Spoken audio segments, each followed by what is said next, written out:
प्रभु राम देव भगवान अल्लाह खुदा ईश आदि नाम एक ही शक्ति के हैं। वो कैसा है, कहां है, कैसे मिलता है, किसने देखा है? ये प्रश्नवाचक चिन्ह पूर्ण रूप से हटाने के लिए अवश्य सुनिए जगत गुरु तत्वदर्शी संत रामपाल जी महाराज के अमृत वचन, सर्व पवित्र धर्मों के पवित्र शास्त्रों के आधार पर। श्री देवी महापुराण में भगवान विष्णु जी क्या स्टेटमेंट देते हैं, वो कितने विद्वान हैं, ये देखिएगा। ये है पवित्र श्रीमद् देवी भागवत। ये देखिएगा, श्रीमद् देवी भागवत गीता प्रेस गोरखपुर से प्रकाशित है। अंदर से दिखाते हैं आपको। श्रीमद् देवी भागवत, संपादक हनुमान प्रसाद पोदार चिमनलाल गोस्वामी,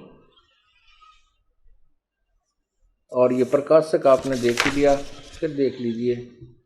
प्रकाशक मुद्रक हैं गीता प्रेस गोरखपुर, गोविंद भवन कार्यालय कोलकाता का संस्थान। और अब देखिए इसके 28 पृष्ठ पे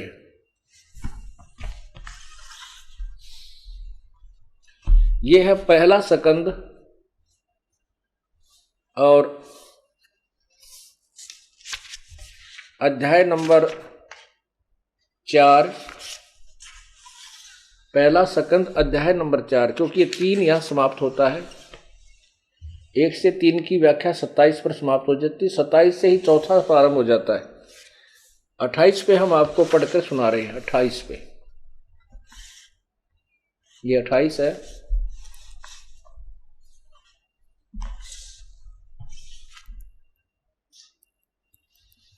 ये 28 है और ये पहला सकंद। यहां क्या लिखा है?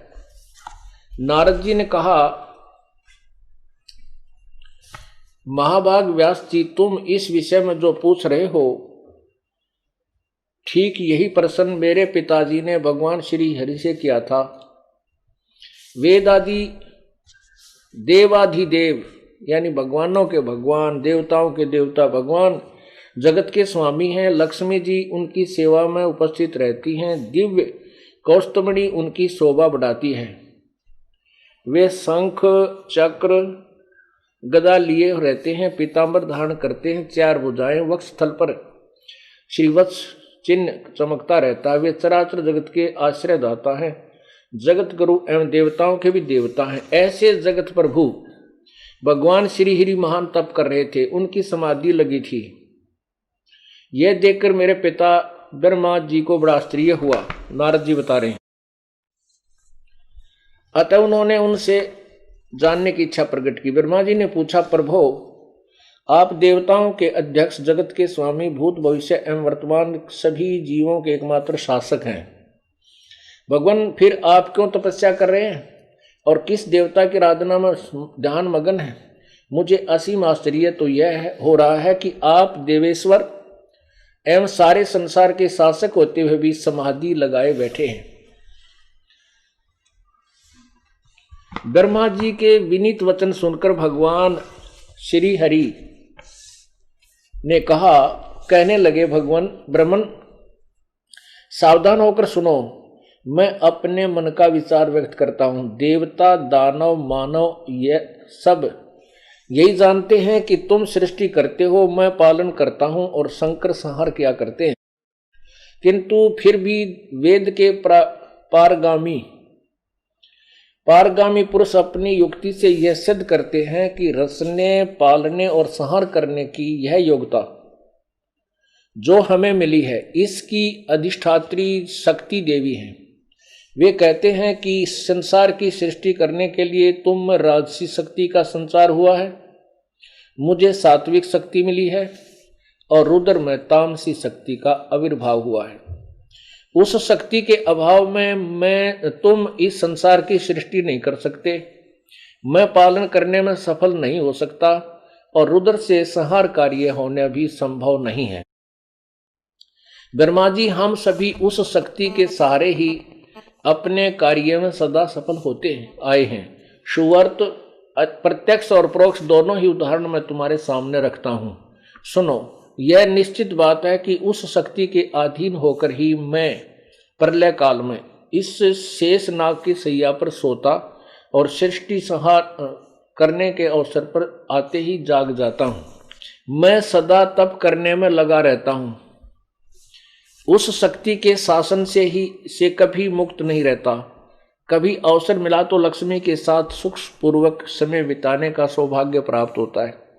मैं कभी तो दानों के साथ युद्ध करता हूं। अखिल जगत को भय पहुंचाने वाले दैत्यों के विकराल शरीरों को शांत करना मेरा परम कर्तव्य है। अब देखना 29 पृष्ठ पे क्या कह रहे हैं, ये आप पढ़ रहे हो। विष्णु जी कह रहे हैं, मुझे सब प्रकार से शक्ति के अधीन होकर रहना पड़ता है। उन्हीं भगवती शक्ति का मैं निरंतर ध्यान किया करता हूं। ब्रह्मा जी, मेरी जानकारी में इन भगवती शक्ति से बढ़कर दूसरे कोई देवता नहीं है। अब देखो, श्री विष्णु जी के ज्ञान के स्तर की आपको पता लग गया कितने विद्वान है। ये कहते हैं दुर्गा तो ऊपर मैं कोई भगवान नहीं मानता, इससे ऊपर कोई भगवान नहीं है मेरे विचार में। अब दुर्गा क्या कहती है, ये देखिए। अब दुर्गा क्या कहती है,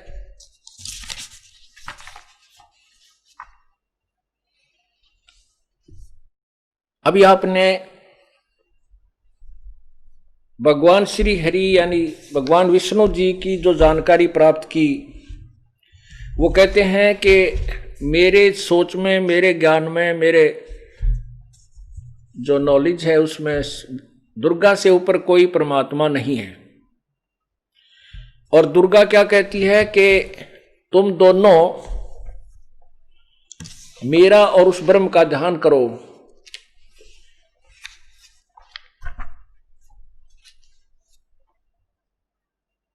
और वो सच्चिदानंद परमात्मा पूर्ण ब्रह्म ही सबका पूज्य है। यानी अपने से ऊपर अन्य भगवान यानी पूर्ण परमात्मा की भक्ति की तरफ वो संकेत करती है।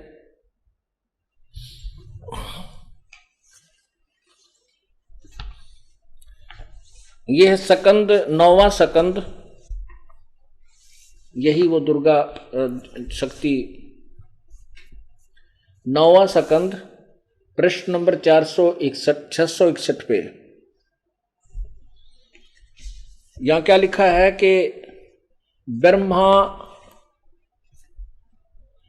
ब्रह्मा विष्णु और शिव और ऋषि आदि सभी सच्चिदानंद ब्रह्म में प्रवेश कर जाते हैं। जब सब ब्रह्मांडों की जो है ना विनाश होता है, उस ब्रह्म में ही प्रकृति भी लीन हो जाती है। प्रकृति पुरुष एक ही हो जाते हैं मुने। अब देखना, ब्रह्मा विष्णु शिव और ऋषि आदि सभी सच्चिदानंद ब्रह्म में प्रवेश कर जाते हैं। और उस तत्व ब्रह्म में, जैसे आपको गीता जी अध्याय नंबर 7 के मंत्र नंबर 29 में विवरण सुना कि गीता ज्ञानदाता कहता है कि उस तत्व ब्रह्म को जानकर सर्व अखिल जो है ज्ञान को, तत्व ज्ञान को समझकर उसके पश्चात साधक केवल जन्म मरण से ही छुटकारा पाने की चेष्टा करता है। गीता जी अध्याय नंबर 8 के मंत्र नंबर 1 में अर्जुन ने पूछा, भगवान किम तत्ब्रह्म, वो तत्ब्रह्म है कौन, वह ब्रह्म कौन है। 8वें अध्याय के 3रे श्लोक में भगवान गीता ज्ञानदाता ने उत्तर दिया कि वो परम अक्षर ब्रह्म है। वो तत्ब्रह्म, वो पूर्ण ब्रह्म है, परम अक्षर ब्रह्म है। उसी के विषय में आप देखिएगा, ब्रह्मा विष्णु शिव और ऋषि आदि सभी सच्चिदानंद ब्रह्म में प्रवेश कर जाते हैं। उस ब्रह्म में ही प्रकृति भी लीन हो जाती है, दुर्गा भी।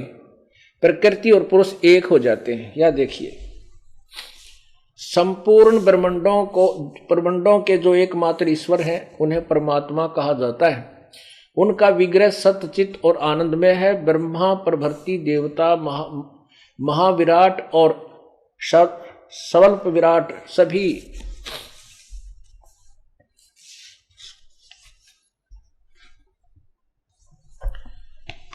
परम प्रभु परमात्मा के अंश हैं। ये जो नीचे के जैसे ब्रह्मा, विष्णु, महेश और ये काल यानी विराट, ये सारे के सारे उसी परम पिता के उसी के अंश हैं। ये भगवान नहीं है, समर्थ नहीं है। आगे देखो 662 पृष्ठ पे वही 9वां स्कंद है। इस प्रकार सृष्टि के कारणभूत परब्रह्म परमात्मा नित्य, सत्य, सनातन, स्वतंत्र, निर्गुण और प्रकृति से परे हैं, दुर्गा से भी आगे हैं। उनकी न कोई लौकिक उपाधि है और न कोई भौतिक आकार है। भक्तों पर अनुग्रह करने के लिए वे सदा प्रस्तुत रहते हैं। उनकी कृपा से ही ज्ञानी बने हुए कमल योनि ब्रह्मा द्वारा ब्रह्मांड की रचना की होती है। शिव को मृत्युंजय और सर्वशक्तिताओं कहा जाता है। वे सर्वेश एवं महान तपस्वी हैं। परब्रह्म को जानकर उनकी तपस्या के प्रभाव से संहार कार्य में सफल होते हैं। यानी विष्णु, ब्रह्मा, शिव सफल नहीं है, समर्थ नहीं है, ये उस परमात्मा की शक्ति लेकर आगे कार्य करते हैं। उन परब्रह्म के प्रति श्रद्धा रखने तथा उनकी सेवा करने के प्रभाव से ही जगत पालक भगवान विष्णु महान विभूति से संपन्न, सर्वज्ञानी, सर्वदर्शी, सर्वव्यापी, सबके रक्षक, संपूर्ण शक्ति प्रदान करने में समर्थ तथा सर्वेश्वर हुए। प्रकृति को सर्वशक्ति रूपणी महामाया और सर्वेश्वरी भी कहते हैं। इसका क्या अर्थ हुआ? इसे ये सिद्ध हो गया कि न तो ब्रह्मा समर्थ है, न विष्णु समर्थ है, न शिव जी समर्थ है, और इस ब्रह्मा विष्णु महेश से ऊपर और शक्ति है, इस दुर्गा से भी ऊपर और शक्ति है। दुर्गा अपने ही वचनों में कहती है कि उस परमात्मा की भक्ति करनी चाहिए जो सर्वेश्वर, सबका ज्ञानदाता, सबका मालिक है। ये है 7वां स्कंद। वही देखिएगा श्रीमद् देवी भागवत, ये 7वां स्कंद और 562 से फिर सुनाते हैं आपको।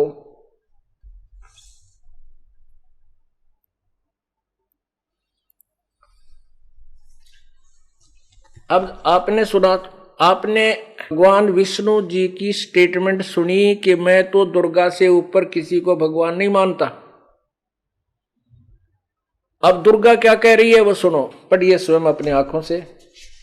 देवी द्वारा हिमालय को ज्ञान उपदेश, या खुद देवी कह रही है। श्री देवी जी कहने लगी, पर्वतराज, इस प्रकार योग युक्त होकर मुझ ब्रह्म स्वरूप देवी का ध्यान करे। यह ध्यान आसन पर भली भांति बैठकर अहतुकी भक्ति के साथ करना चाहिए। आगे देखो उस ब्रह्म का क्या स्वरूप है। अब देखो ये सभी उवाबाई का ज्ञान देते हैं, जीव को भ्रमित करते हैं।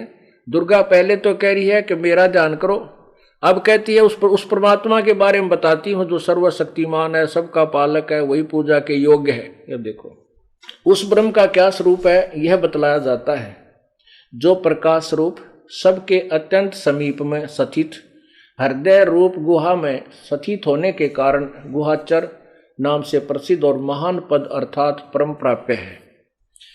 वह समस्त प्रजा के ज्ञान से परे है। अब देखो क्या कह रही है दुर्गा कि वो परमात्मा तो सबके ज्ञान से पार है, अर्थात उसके विषय में कोई नहीं जानता।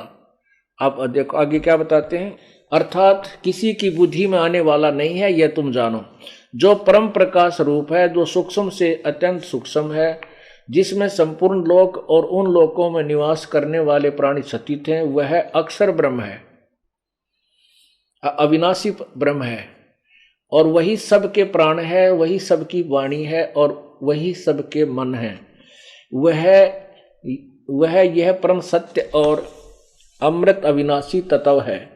सौम्य वेदने योग्य लक्ष्य का तुम वेदन करो। ओहो, सौम्य उस वेदने योग्य लक्ष्य का तुम वेदन करो, मन लगाकर उसमें तन्मय हो जाओ। सौम्य उपनिषदों में कथित महान अस्त्र रूप धनुष लेकर उस पर उपासना द्वारा तीक्ष्ण किया जाए हुआ बाण साधना करो, संधान करो, और फिर भगवान भावना गुप्त चित्त से के द्वारा उस बाण को खींचकर उस अक्षर रूप ब्रह्म को ही लक्ष्य बात बनाकर वेधन करो।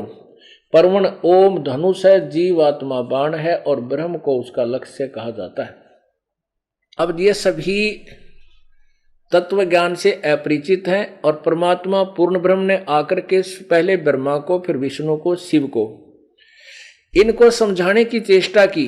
इन्होंने कुछ तो वो ज्ञान परमात्मा वाला ठीक सा मान लिया और उसी का फिर आगे प्रचार चलता रहा। अब देवी क्या कह रही है, ये क्या कहते हैं कि वो परमात्मा जो और है, सबकी बुद्धि से परे है, वो अक्षर ब्रह्म, अक्षर माने अविनाशी, वो अक्षर ब्रह्म, तो उसका ही वेधन करो। वेधन माने उसी को लक्ष्य मानकर प्राप्त करने की चेष्टा करो। उसके लिए ओम मंत्र है।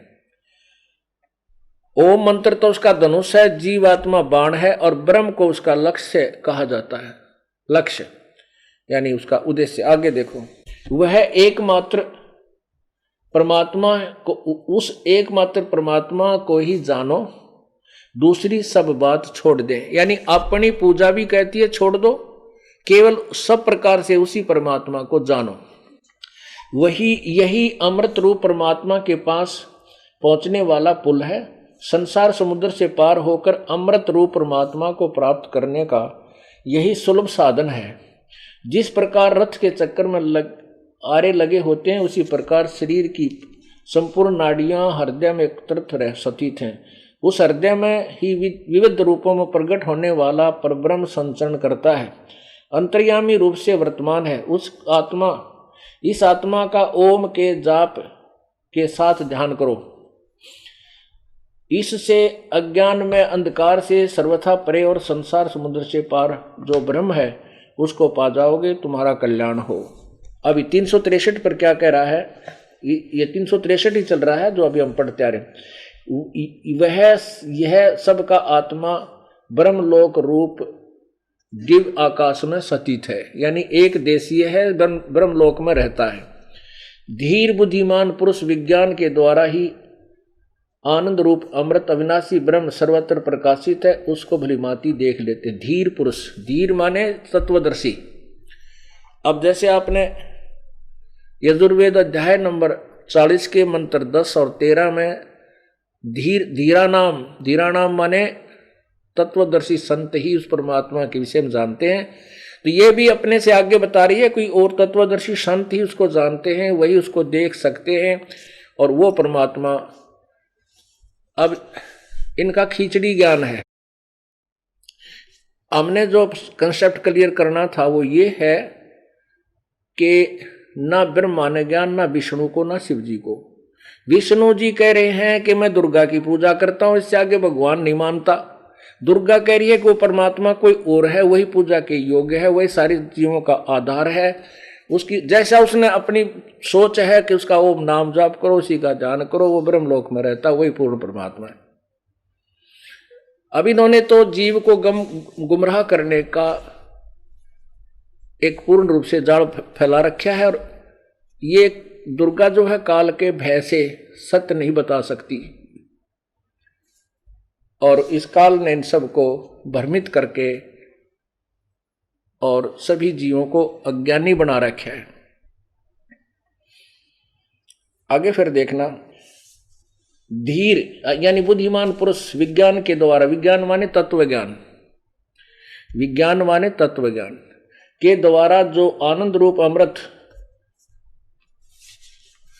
अविनाशी ब्रह्म सर्वत्र प्रकाशित है, उसको भलीभांति देख लेते हैं। यानी साकार हुआ जब देख लेते हैं, उस कार्य कारण रूप पुरुषोत्तम को देख लेने पर इस जीव के हृदय की गांठ अविद्या टूट जाती है, सारे संशय नष्ट हो जाते हैं और सब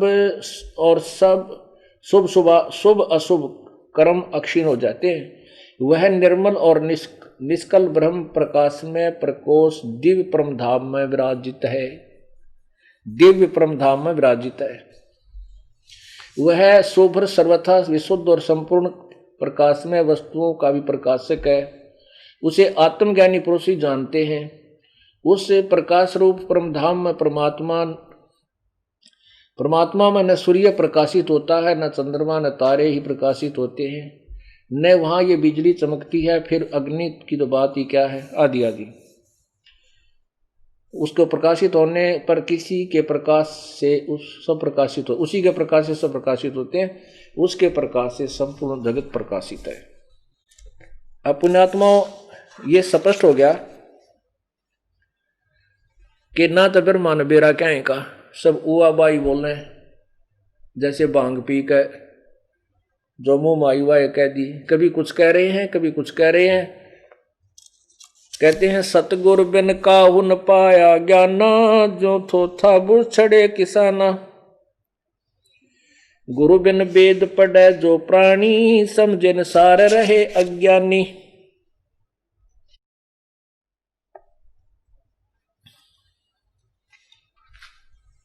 अब गुरु कौन है?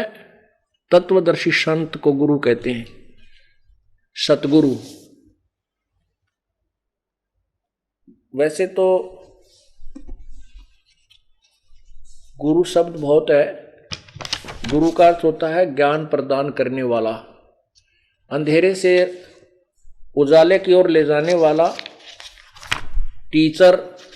लेकिन सतगुरु इसलिए कहना पड़ा क्योंकि झूठे गुरु गणे हो गए, इसलिए सच्चा गुरु कहना पड़ा, बोलना पड़ा। यही पवित्र सदग्रंथ हैं। इनको चारों वेदों को, पवित्र गीता जी को, पवित्र चारों वेदों को और पवित्र 18 पुराणों को लिपिबद्ध किए लगभग 5500 वर्ष हो गए। और आज तक हिंदू समाज जो इनके विषय में अपना दावा करता है, हिंदू समाज, पवित्र हिंदू धर्म के अनुयायियों को अपने सदग्रंथों का कै खे का ज्ञान नहीं है। ये दास इसीलिए चिंतित हुआ कि हे भगवान, हमारे सदग्रंथ क्या बता रहे हैं, और ये लोक वेद दंत कथा सुनाने वाले मैं ऋषि पाकरे, ये तत्वदर्शी संत कवावें और गुरु बने बैठे जगत गुरु लिखवावें, इन तो बट्ठा बैठा दिया। अब सभी समाज शिक्षित है, छोटे से लेकर बड़े तक, बहन बेटी भाई बुजुर्ग सभी अक्षर ज्ञान युक्त है। और सदग्रंथ हमारे पास है, अनुवाद इन्होंने करी रखा है और कितने ने गोल मोल कर रखा है, वो हमारे तत्वदर्शी तत्व ज्ञान से वो स्पष्ट हो जाता है। उसके आधार से हम फिर दोबारा इसका अनुवाद करते हैं तो वो यथार्थ हो जाता है। हमारे सदग्रंथ मूल संस्कृत में है, वो मूल ज्ञान सही है। अनुवादकर्ताओं ने थोड़ा बहुत खिचड़ा मिला दिया इसमें, उसको हम साफ कर लेते हैं अपने तत्व ज्ञान से तुलना करके। अब प्रसंग चल रहा है कि जब से ये आत्मा परमात्मा से बिछुड़ी है, उसी दिन से उसकी टोम या फेर लग गई।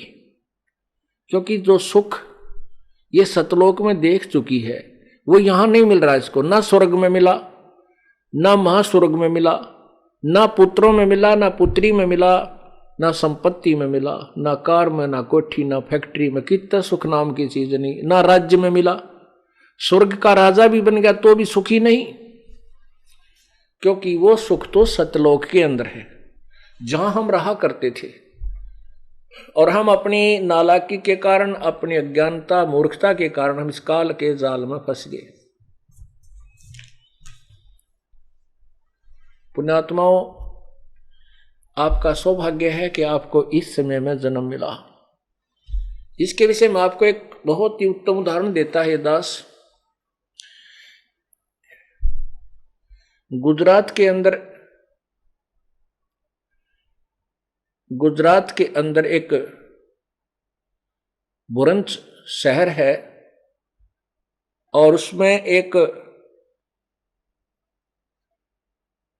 स्थान है,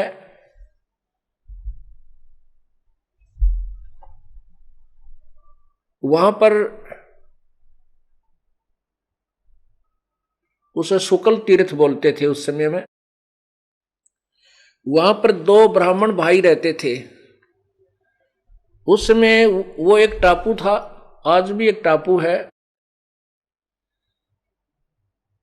उस समय उसमें 30-40 घर थे, यानी झोपड़ियां थी, मकान थे। आज से 550 वर्ष पूर्व की बात है। छोटे छोटे गांव हुआ करते थे। शुक्ल तीर्थ नाम का एक गांव था। उसमें 2 ब्राह्मण भाई रहते थे, एक जीवा एक तत्वा। उसको दत्ता भी बोलते हैं, जीवा दत्ता तत्वा।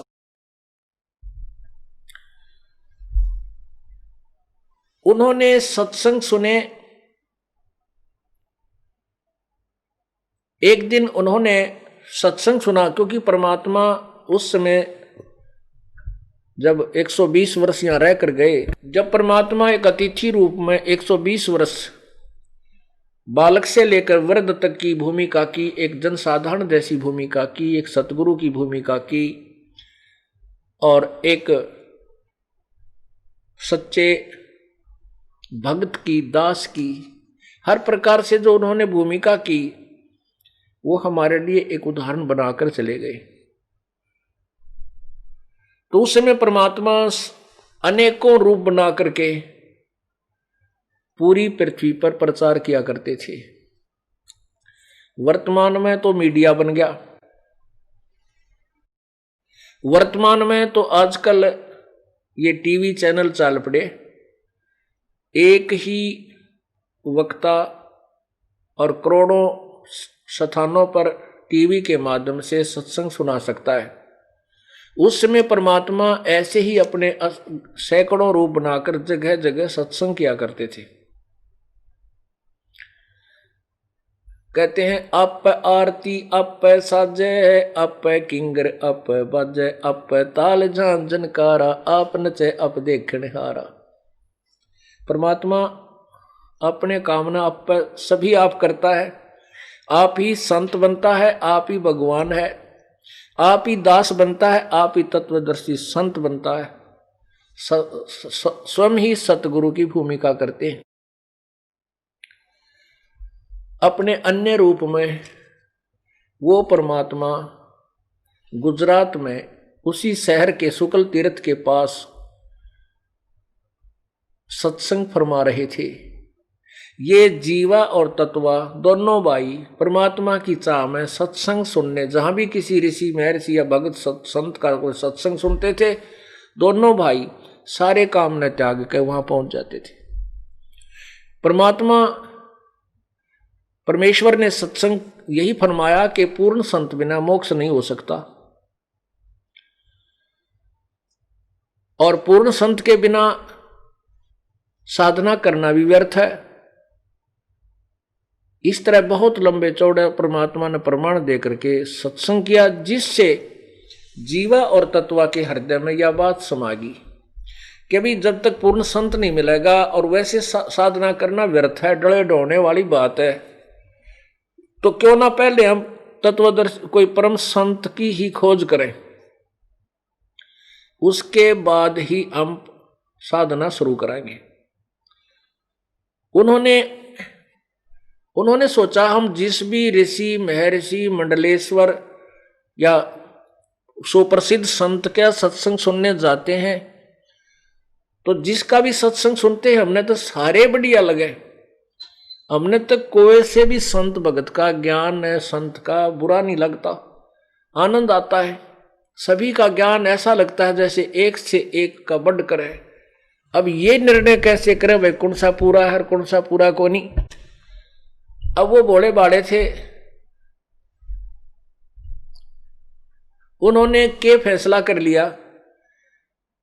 जीवा बोला कि भाई एक बात समझवाओ मेरा था क्या।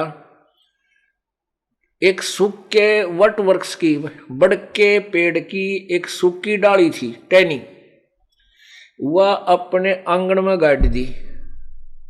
जैसे पौधा लगा कर ऐसे गड्ढा खोद कर, और उसमें वह सूखी टहनी बड़ की वट वृक्ष की सूखी टहनी गाड़ दी जैसे पौधा लगा कर। और कहने लगा, जीवा बोला भाई एक काम करते हैं, हमारा तेनों समझ में आता नहीं किसका ज्ञान खरा है किसका खरा को नहीं। कौन संत पूरा है कौन अधूरा है। भाई जिसके हम संतों के गुरुओं के पैर धोवांगे, हमारे घर पर बुलावांगे, आदर से सत्संग करवावांगे और सत्संग सुनकर उसके बाद उनका चरण धो करके इस टहनी में डालेंगे, यदि ये टहनी हरी होगी तो पूरा संत मानांगे, नहीं तब हम नाम लिया को नहीं। चाहे इससे अच्छा तो ना भक्ति करें वो बढ़िया। उन्होंने पहले तो आसपास जितने भी कोई संत भक्त मिलते जो सत्संग करने वाले, उनको प्रार्थना करते, अपने घर सत्संग करवाते, उनका ज्ञान विचार सुनते, फिर चरण धो करके उस टहनी में उस गड्ढे में डाल देते जिसमें सूखी लकड़ी गाड़ रखी थी। जब उन्होंने देखा कि इनसे कुछ नहीं बात बन रही, फिर सुना उन्होंने कि वहां एक बहुत बड़े मंडलेश्वर रहते हैं, एक बड़े सिद्ध पुरुष रहते हैं। कोई गुफा में बताए, कोई तो धूने पर तप रहे हैं, वो बताए कहीं उल्टा खड़े हैं, कोई जल में खड़े हैं। फिर वो दोनों भाई उनके पास गए, पहुंचे उन महापुरुषों के पास। उन्होंने घर पे आने से तो इनकार कर दिया। फिर उन्होंने प्रार्थना की, प्रभु आपके दास आपके चरणों की रज पान करना चाहते हैं, कृपा चरणामृत देने की कृपा करें। संत दयालु भी होते हैं, उन्हें कहा ले भाई ले लो। उन्होंने अपने चरण, उनके चरण धो लिए और डोली में गाल लिए, डाल कर घर ने ले आए, उसमें डाला, नो रिजल्ट। उन्होंने सभी जितने भी जहां भी जिसने बताया वहां पहुंचे, उनका चरणामृत ले आए और टहनी में डाल दिया, लेकिन वह लकड़ी गलन लागी, अरे तो कहां होनी थी। अब उन दोनों भाइयों ने फैसला कर लिया कि इस पृथ्वी पर कोई संत नहीं है, और हमने उस संत की बात 100% सही लगी। हमने वो संत के विचार सुने थे कि पूर्ण संत बिना भक्ति करने का कोई यूज नहीं, कोई लाभ नहीं। और भाई वो संत हमने कुछ लागे नहीं था, वो एक साधारण सा भगत दिखाई दे था। उसमें तो मुझे ज्ञान तो उसने ठीक बताया, पर वो भाई भक्ति का अंश उसमें मुझे दिखा नहीं। उन दोनों भाइयों ने आप पर फैसला किया, क्योंकि हमारा जो दृष्टिकोण है भगत और संत, हम उसको मानते हैं साधक जिसने कहते बड़ी बड़ी जटा बढ़ा रखी हो, सिर पर बड़ी बड़ी जटा हो, दाढ़ी बढ़ रही हो, गल में माला डाल रखी हो, धूना पर बैठा हो, कि खड़ा हो, तपस्या कर रहा हो, कह दूध पीता हो, रोटी ना खाता हो, यानी डले ढोंता हो ना, वो अच्छा लगा हमने। कह मुंड मुंडा रखा हो, कति घोटम घोट करके न तिलक ला रखे हो मस्तिष्क में, तो हम उनको संत माने थे। और परमात्मा अपने सिंपल ड्रेस में रहा करते, जिस क्षेत्र की जैसी वेशभूषा होती वहां वैसी ही बना करके प्रकट हो जाते थे।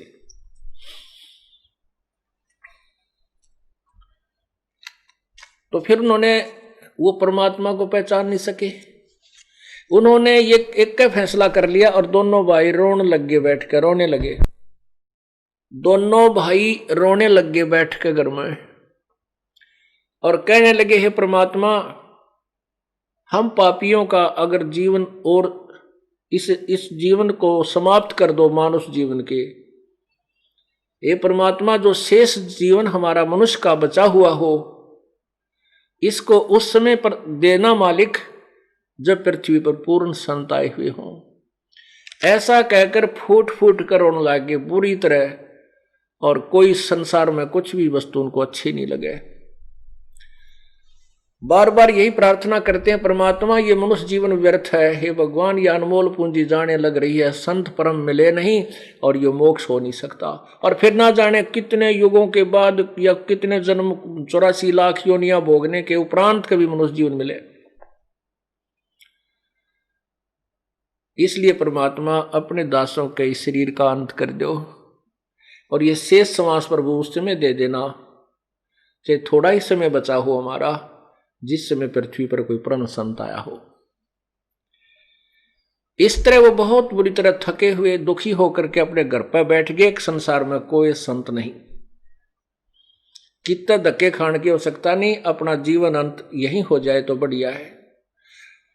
अब वो अंतर्यामी कहते हैं गोता मारूं स्वर्ग में जा बैठूं पाताल, गरीबदास ढूंढता फिरूं अपने हीरे माणिक लाल, सोर सल सीधर मैं करूं अपने जन के काज, अपने हंस के लिए मैं ना जाने के छल सीधर का अर्थ होता है ना मेरा किस रूप में झूठ साची यानी करके अपनी प्यारी आत्मा को हम अपनी शरणों में लेकर ही छोड़ता हूं। अब जिसको परमात्मा की तरफ इतनी हो जाती है भगवान निकट पहुंच जाता है उसके पास। कबीर परमात्मा जब उनमें ये तड़फ बनी, परमात्मा एक वैसे अपने सिंपल वेशभूषा में और दाढ़ी बढ़ा रखी थी प्रभु ने, ऊपर टोपी पहन रखी। अब परमात्मा कबीर परमेश्वर जी जीवा दत्ता की झोंपड़ी के सामने से और ऐसे गली से गुजर रहे थे, जीवा बाहर खड़ा था।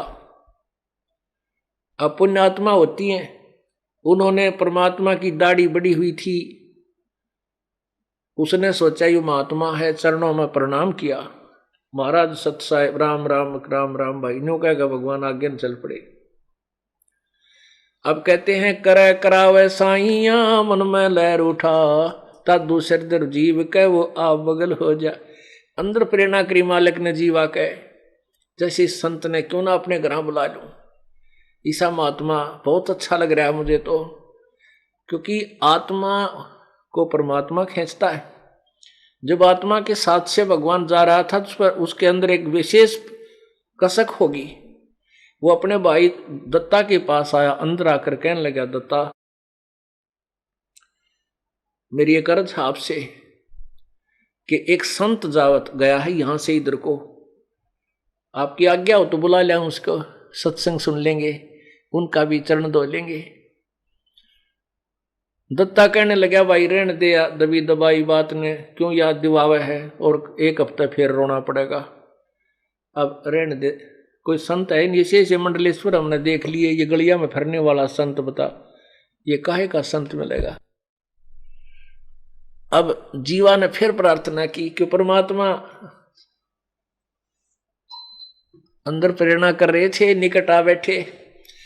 जीवा ने फिर प्रार्थना की भाई वैसे तो आपकी इच्छा जैसे कहोगे वैसे कर लेंगे, पर मेरी आत्मा नु कहे एक बार इस संत ने और बुला के देख ले। अब तत्वा ने सोचा भाई क्यों भाई की आत्मा दुखी करी, जब इतनी आत्मा से कह रहा है। कहने लगा भाई ठीक है बुला ला, तेरी मन मान रहा है, तेरी आत्मा मान रही है, कोई बात ना, कुरा चालता भगत होगा तब भी बैठ जाएगा, दो रोटी खा जाएगा। इतने में परमात्मा फिर वापस आ गए, जैसे किसी का घर भूल गए और ढूंढने की इसी दृष्टिकोण से घूम रहे। वापस आए तो चरणों में गिर के कहने लगे भगवान हे महात्मा जी आपके दास की झोंपड़ी है, एक बार पदार्पण कीजिए। परमात्मा आए, इससे काम थे, चल भाई। अंदर पहुंच गए, एक बैठना यानी मुड्डा बिछा दिया, दोनों भाई बैठ गए। अब उन दोनों के मन में यूं था कि पहले चरण धोवांगे, ट्रेनी में डालांगे, पाछे बात कराएंगे। इस तरह वो लिया एक तसड़ा सा ठाके परात, जैसे रोटी गूंदन की हो है, आटा बनाने का पात्र है, परात या तसला जो भी उनके पास था, लिया करके चरण धोए।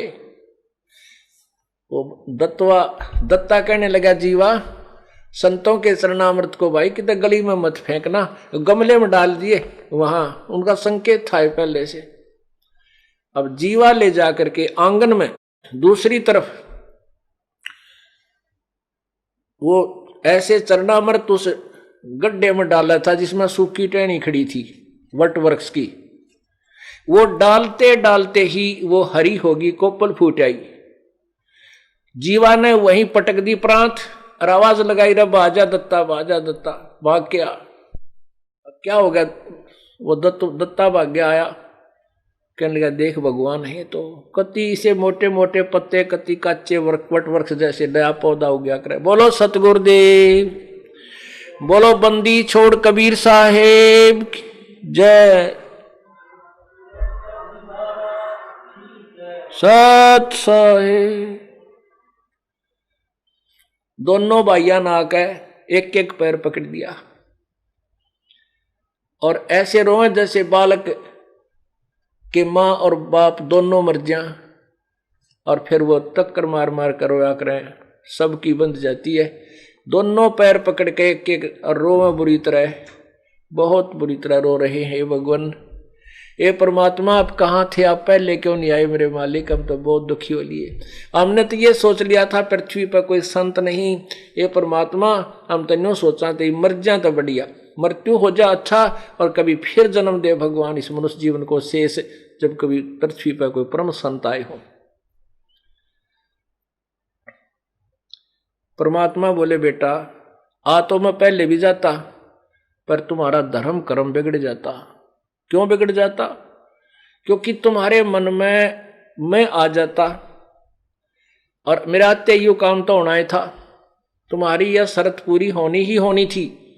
लेकिन तुम्हारे को मैं भगवान ना दिखाई दूं, वो मैं विद्वान नहीं महसूस लगूं, तुम ये कहो ये तो कोई वैसे जंतर मंतर करनिया होगा, और फिर आप कहीं और मंडलेश्वरों के पास धक्के खाते फिरते, फिर मेरे में श्रद्धा ना होने से तुम्हें पूर्ण लाभ नहीं मिलता।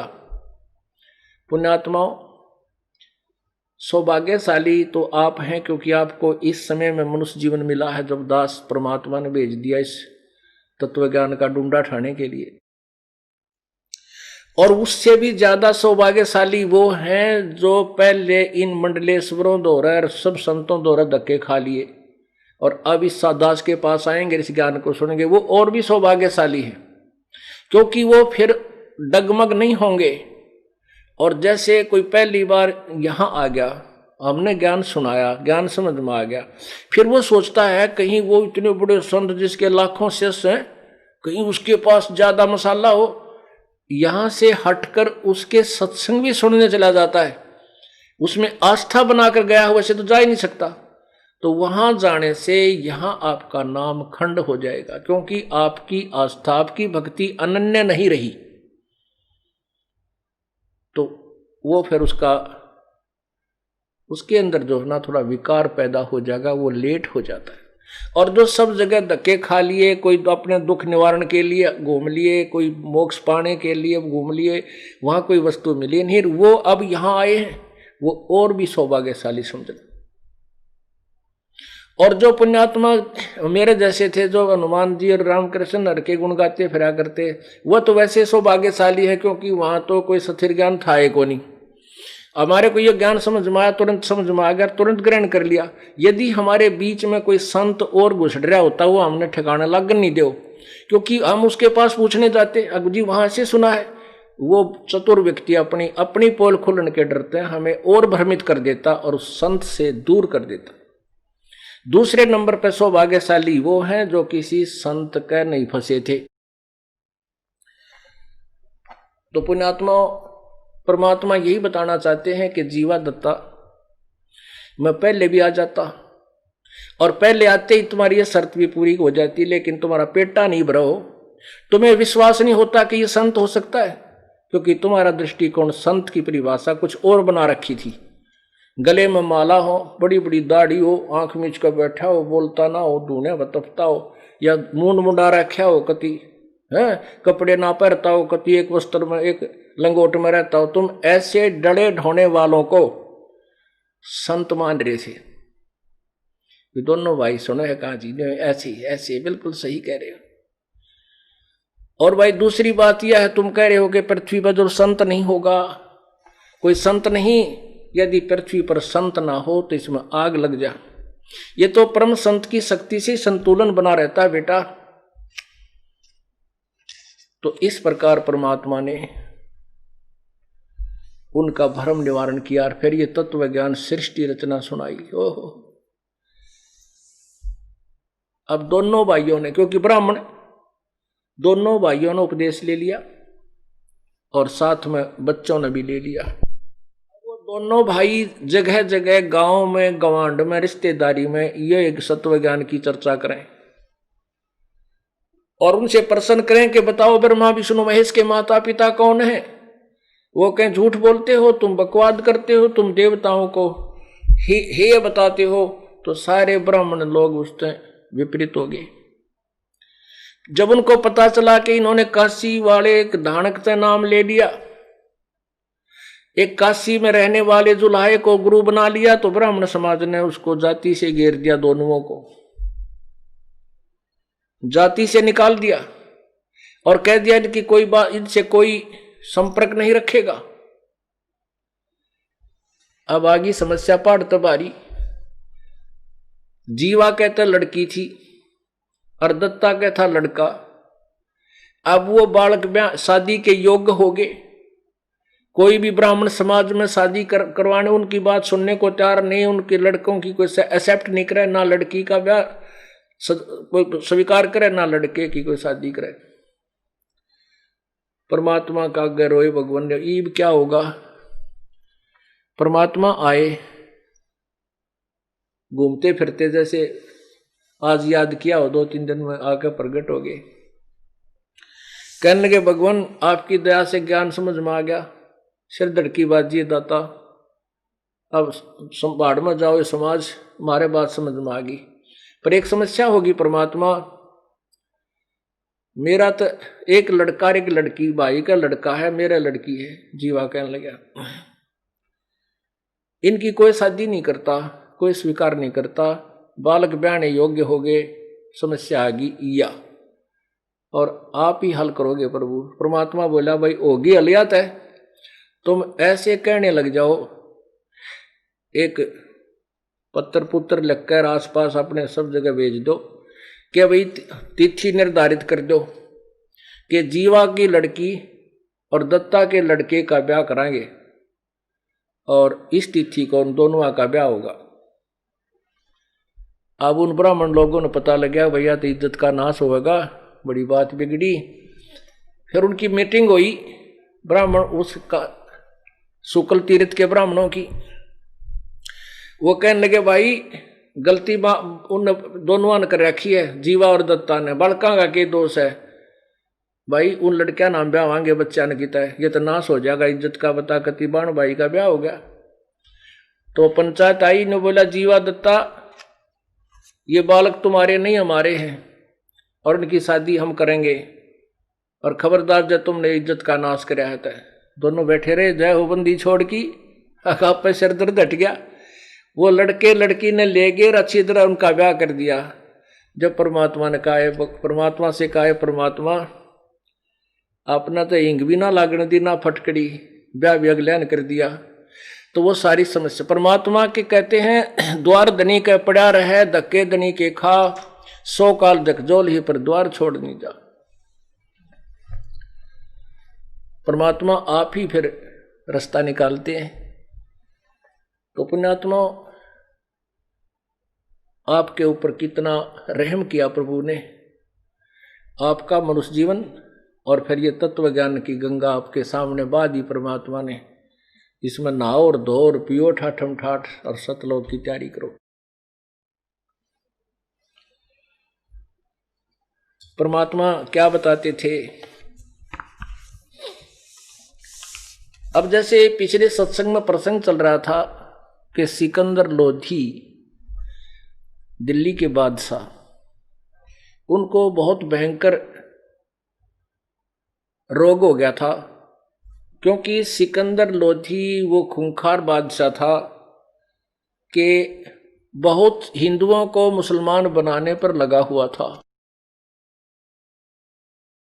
यदि परमात्मा उनको झटका नहीं देते तो शायद ही हिंदू नाम का कोई व्यक्ति बचता, सभी मुसलमान बन जाते, कुछ डरते बन जाते, कुछ लालच में बन जाते। परमात्मा ने जैसा भी उस सिकंदर लोधी ने कुकर्म किए थे, सताई थी दुनिया को, जबरदस्ती मुसलमान बनाए थे, उसके दोष के आधार से, अत्याचार के कारण उसके ऊपर इतना भयंकर रोग हो गया कि किसी से भी उसका कोई इलाज नहीं हुआ। ना उनके धार्मिक जो गुरुओं से हुआ, ना मुल्ला, ना काजी, ना पीरों से, और न ही किसी हिंदू वैद्य से या किसी गुरु पीर से या किसी संत ऋषि से सिकंदर लोधी का कोई राहत नहीं मिली। वो सभी यही कह देते थे। बाद में जब सारे जंतर मंत्र बता कर उससे कोई लाभ नहीं हुआ, ये कह देते थे कि ये तेरे प्रारब्ध का रोग है, तेरे भाग में लिखा है, ये तो तुझे भोगना पड़ेगा सिकंदर जी। इसको कोई पृथ्वी पर कोई भी भगवान इसको समाप्त नहीं कर सकता। और वो उनको, क्योंकि उनके पास ज्ञान तो था ही नहीं, समाधान होगा कहां से। मासा घटे न तिल बधे, वेदना लिखे जो लेख, साचा सतगुरु मेट कर ऊपर मारे मेख।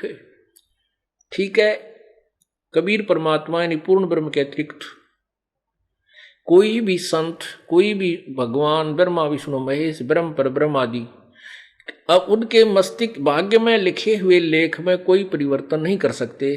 केवल पूर्ण परमात्मा ही परिवर्तन कर सकता है। अब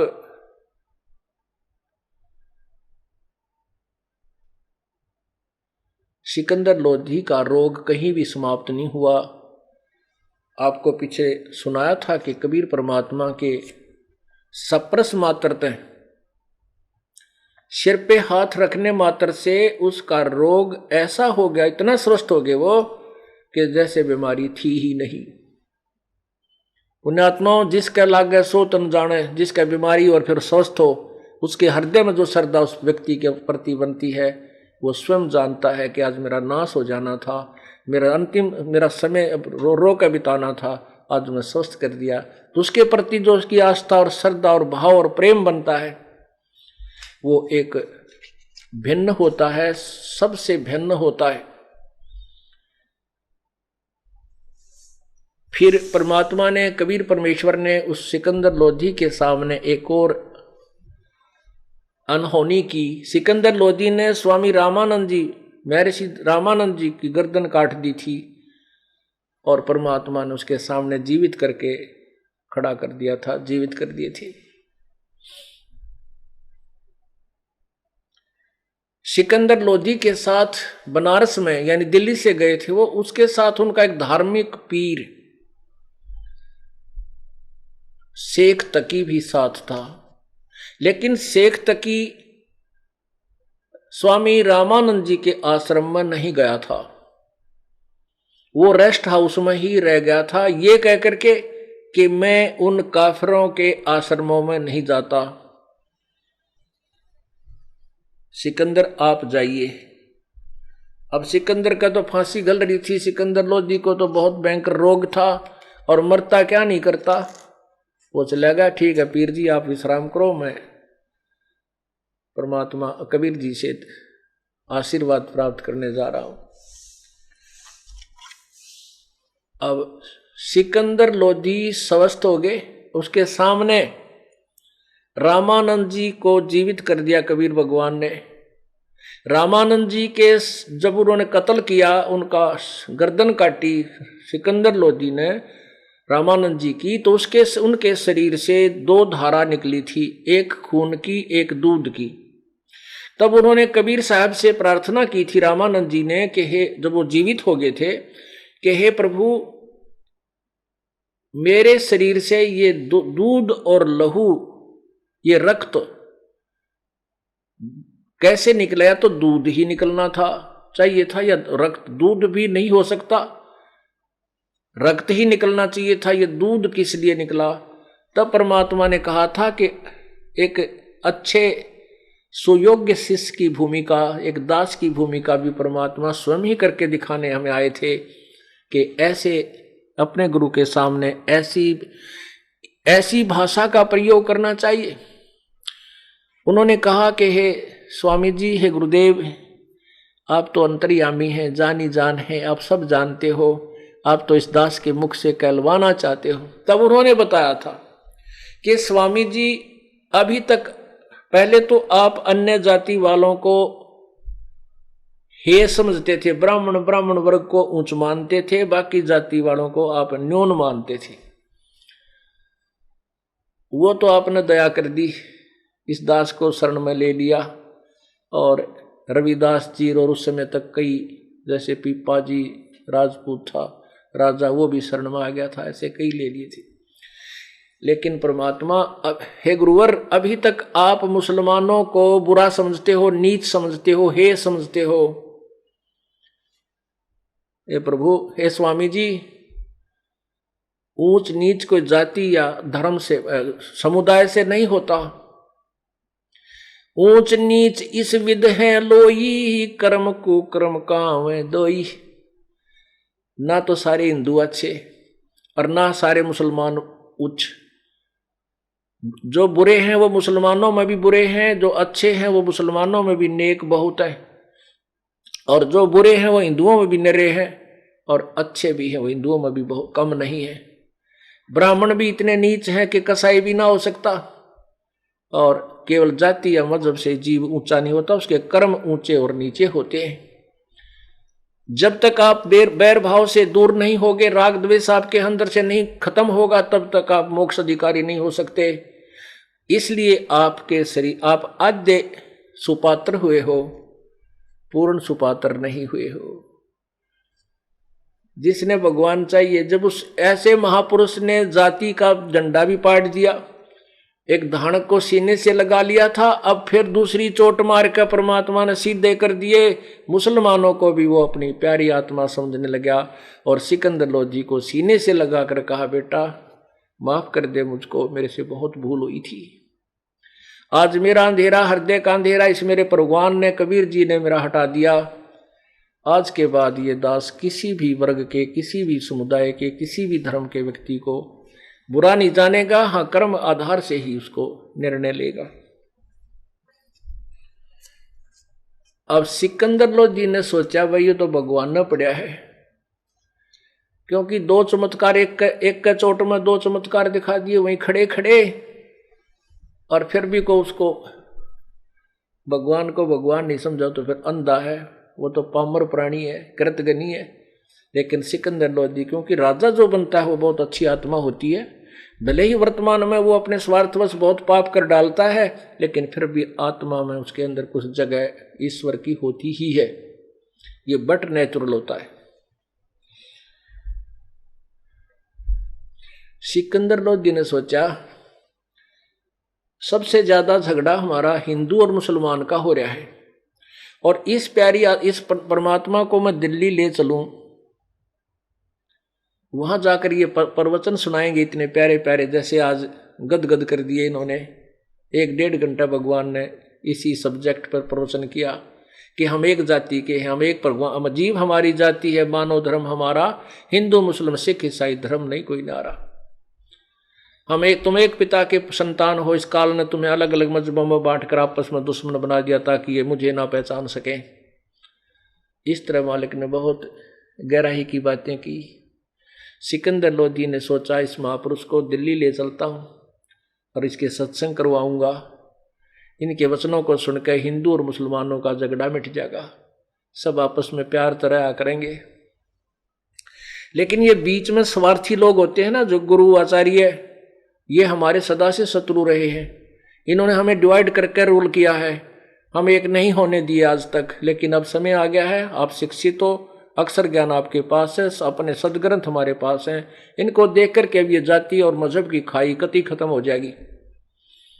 थोड़ा सा समय लगेगा। तो उसने प्रार्थना की सिकंदर लोधी ने कि हे प्रभु,